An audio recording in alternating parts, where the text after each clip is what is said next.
Junior panchayat కార్యదర్శులు వెనక్కి తగ్గడం లేదు. మొండి పట్టు వేడడం లేదు. విధుల్లో చేరాలని ప్రభుత్వం అల్టిమేటం జారీ చేసినప్పటికీ సమ్మెను యథావిధిగా కొనసాగిస్తున్నారు. రాష్ట్ర ప్రభుత్వ మొండి వైఖరి మూలంగానే ఆత్మహత్యకు పాల్పడ్డ బైరి సోని మృతికి సంతాపంగా సమ్మె శిబిరంలో జేపీఎస్ ఉద్యోగులు 2 నిమిషాల మౌనం పాటించారు. ఆమె చిత్రపటానికి నివాళులర్పించి ఆమె ఆత్మకు శాంతి చేకూరాలని ఆకాంక్షించారు. రాష్ట్ర ప్రభుత్వం ఇప్పటికైనా తక్షణమే స్పందించి తమను క్రమబద్ధీకరించాలని డిమాండ్ చేశారు. అడ్డు సమ్మె శిబిరాన్ని సిపిఐ నాయకులు సందర్శించి సంఘీభావాన్ని తెలిపారు. తమ సంపూర్ణ మద్దతును ప్రకటించారు. ప్రభుత్వం దిగివచ్చేంత వరకు జేపీఎస్ ఉద్యోగులకు తాము అండగా ఉంటామని భరోసా కల్పించారు.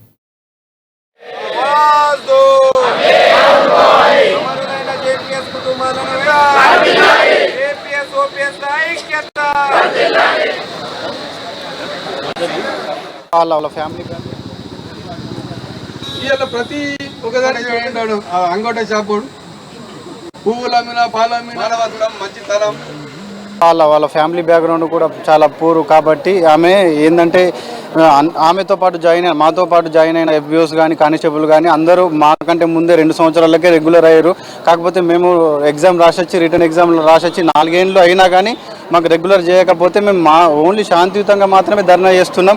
శాంతియుతంగా ధర్నా చేస్తే దాన్ని కొందరు ఆధిపత్యం గవర్నమెంట్ మీద ఆధిపత్యం అంటున్నారు. మేము గవర్నమెంట్ మీద ఆధిపత్యం కోసం కానే కాదు, మా కడుపు మంట, మా కడుపు కోత ఈరోజు మా కడుపు కోతని చేసేసి వేరేళ్ళని రిక్రూట్ చేస్తా అని చెప్తున్నారు.